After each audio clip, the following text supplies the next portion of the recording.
Hello and welcome to Straight Onto Disney, a Disney deep dive and analysis podcast, where each week I, your host Jonathan, takes a deep dive into the history of each Disney film and the legacy that they left behind. I'd like to remind you that you can follow me on Instagram at Straight Onto Disney Pod, and you can email me your thoughts at straightontodisneypod@gmail.com. Hello and welcome to this week's Straight Onto Disney Pod, where I'm going to be diving into my initial thoughts of The Devil Wears Prada 2. So I'm going to try and not do spoilers for the benefit of audiences that haven't yet seen the film, due to the fact that it's still in cinemas, and I kind of want to just do initial reactions, some ideas, and then at the end dive into a few spoilery things, and then we'll just see where it goes from there. And I don't think this week's episode's going to be a long one, unlike last week's episode, which was almost 2 hours, which I had no idea Sleeping Beauty was going to be 2 hours, so hopefully you've all enjoyed and watched, and if you haven't watched yet, go and watch last week's podcast and catch up on other episodes of the podcast on YouTube and Spotify now. So, when it comes to The Devil Wears Prada 2, I'm a massive fan of the original. I quote it constantly, and have grown up with it, because I was 2 when the first one came out. So, I've grown up with this film, so when I first heard that we were going to get a sequel, I was a bit like, do I really want this? Do I need this? And I was skeptical of what they were going to do. Then the first trailer came out, and it blew me away in the way that they were going to do the story. And one of the things I'm grateful and something that this is something that I kind of wish that more trailers would do, is that till I set foot in my little cinema where I live, I still had no idea what the story was. The marketing was so well done that they did not need to navigate to me what the story exactly was, till at least the last trailer, the last full trailer that came out a few weeks before the film came out. I had an inkling of what on earth was going on with so that Andy would write a book about Miranda Priestley, that there was a scandal involved, but I still didn't know the bigger points of the film that I'll touch on later on that I thought were really well done. And I think the biggest thing that this film does so well of being a perfect sequel is that it doesn't pretend that it's only set 6 months. Sometimes some sequels come back after, and it's been a good a long time since the first one came out, and they kind of pretend that it's only been a few months or a few years. And I'm kind of glad that this film is 20 years from the original film, that they make it so that it's set in 2026. And personally, that is one of the best decisions they could have made from a writing, creative point of view, is of making it so incredibly relevant to the times that we're in now. The amount of ideas that I was watching was I understand that from the writing point of view.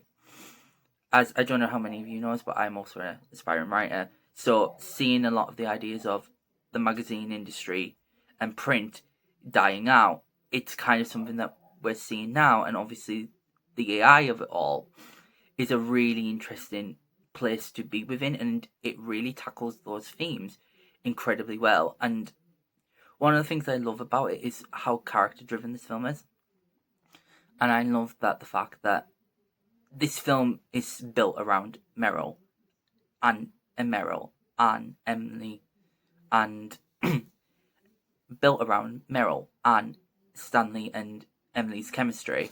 And this film would not work if they had not brought these 4 back. And I genuinely think it is such a testament to this film that they did a sequel.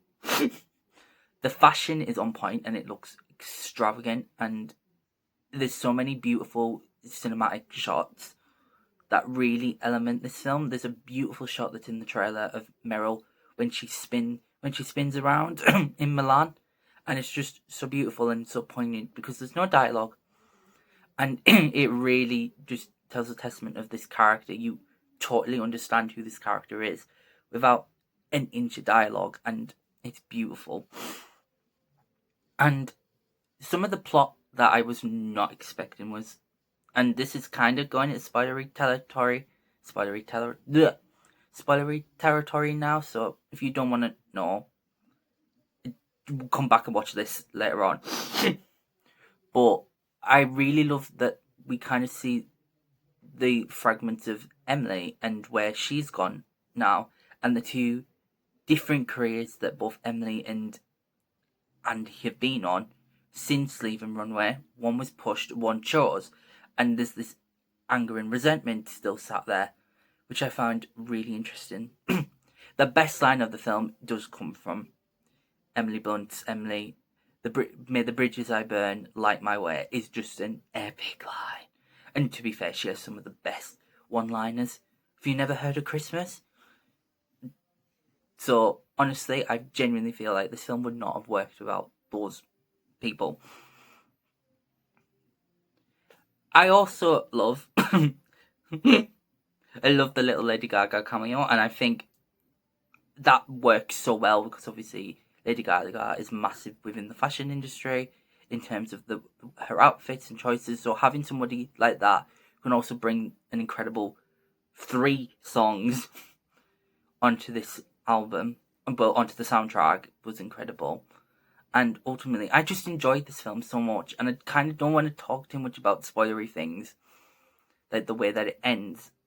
The idea is, I just feel like this film stems from its chemistry, from its lengthy, it's really intense and emotional scenes. There's a beautiful, poignant response to the way that Stanley Tucci's character was left off in the original film that's really paid off here, and I genuinely think that the creators, the writers and directors should be incredibly proud of the film that they've made. And obviously it's done incredibly well at the box office.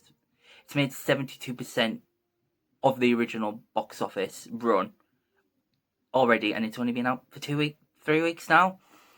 So it's done incredibly well, and I kind of want to talk more about it, but I don't want to talk more about it because I want audiences. If you haven't seen it yet, I want you to go and enjoy it without any knowledge. And I know a lot of it has been clipped online, so if you want to know, you can dive into it. But I genuinely don't want to spoil too much. But I just wanted to get some initial reactions that I love the film. I think it's the perfect sequel, and I don't know if I want a third one, as they've been asked about, because obviously they get asked about these films. But I genuinely think the way that they end this film is a perfect conclusion and bookends the arc of the characters in the original film in a very unique and interesting way. And that's all I'm going to say for now about the film. So, coming up on the podcast, we'll do a little bit of podcast info dump. So obviously we've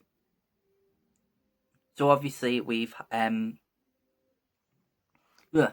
So I'm just gonna do some podcast news because there's not really too much news to talk about as well when it comes to Disney at the moment, because it's May. There's not really too much other than that we're starting to see images from inside the Rock and Roller Coaster starring the Muppets. So there's only them little bits. So podcast news really is, obviously we finished the 1950s Disney films, and I have the 2 polls on YouTube and Instagram that I've been doing, and there's some really interesting and correlating responses to which of the films of the 50s, the 5 films, which ones are your favorites and which ones. So I found that really interesting and dynamic to look at. I've also got Tom on soon, because we're gonna chat about the Spider-Man trailer at long last. It has been something that's been in the pipeline for a little while, but it is time for us to finally dive into Spider-Man chat.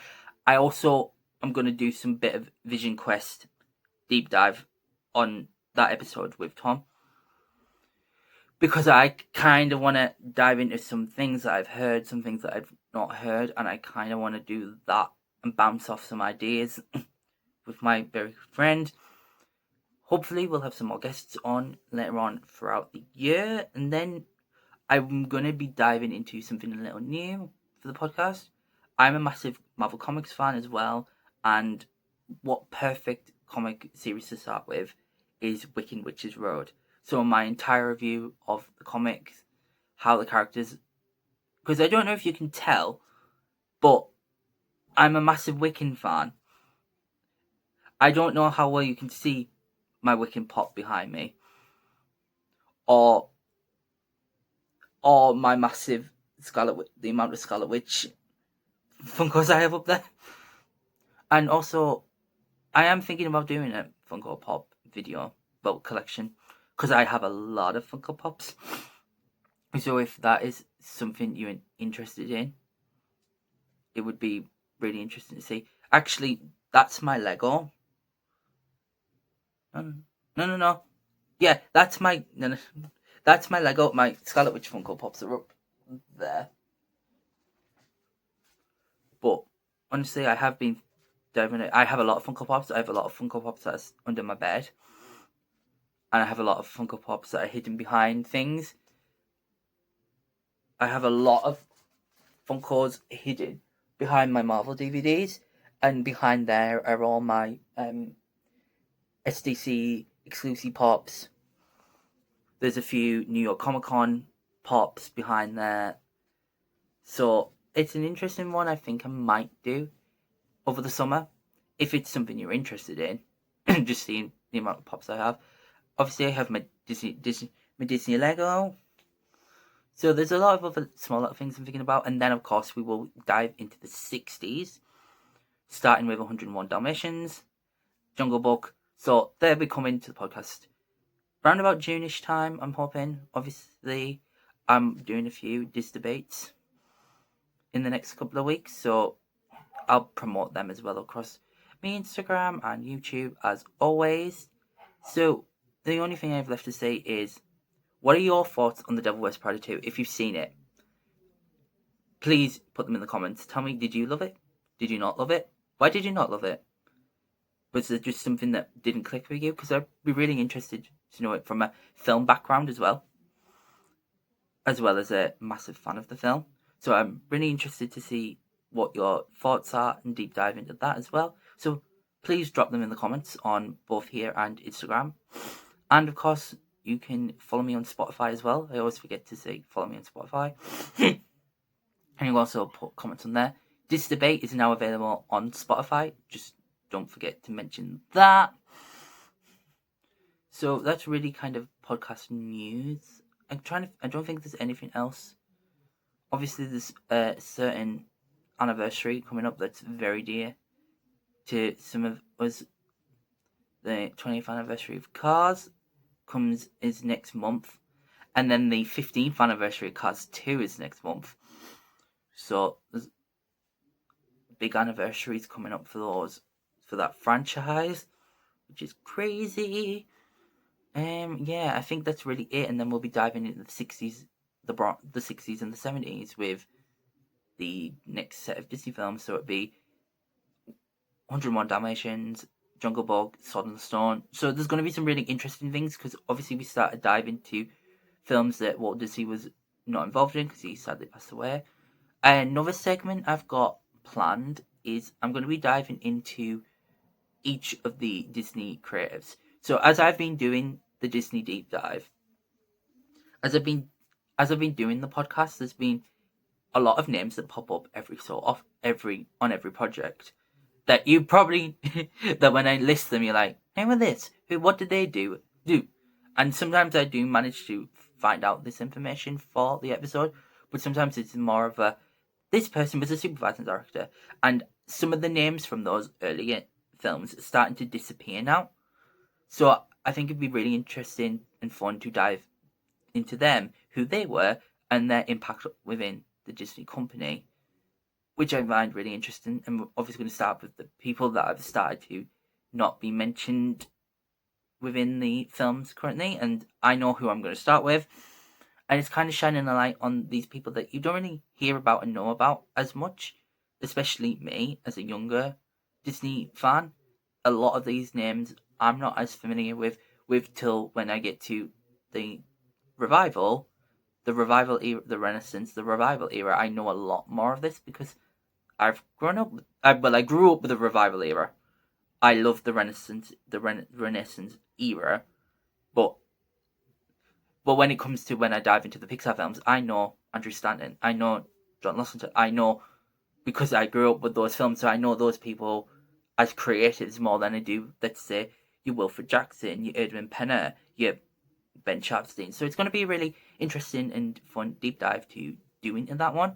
So I kind of want to do some of that and find some really interesting things out that could really, uniquely shape the podcast a little bit more. And I think that's really it in terms of what I want to do with the podcast over the next few months. It might be a bit quieter over the next few weeks because I do have a birthday coming up. So it tends to be around this time of year that I'm a little quieter in terms of everything anyway. So going to be an interesting one, but I do have 101 Dalmatians planned out. Spider-Man trailer breakdown will be coming soon. And ultimately, hope you all have a magical weekend. Obviously, I'm recording this on a weekend, so that's why I've just said weekend, but I hope you all have a magical week. As always, you can follow me on Instagram at StraightOnToDisneyPod, and you can email me. As always, you can follow me on Instagram at StraightOnToDisneyPod, and you can email me your thoughts at StraightOnToDisneyPod@gmail.com. As always, leave a like, comment, and subscribe. Thank you all for listening, and bye!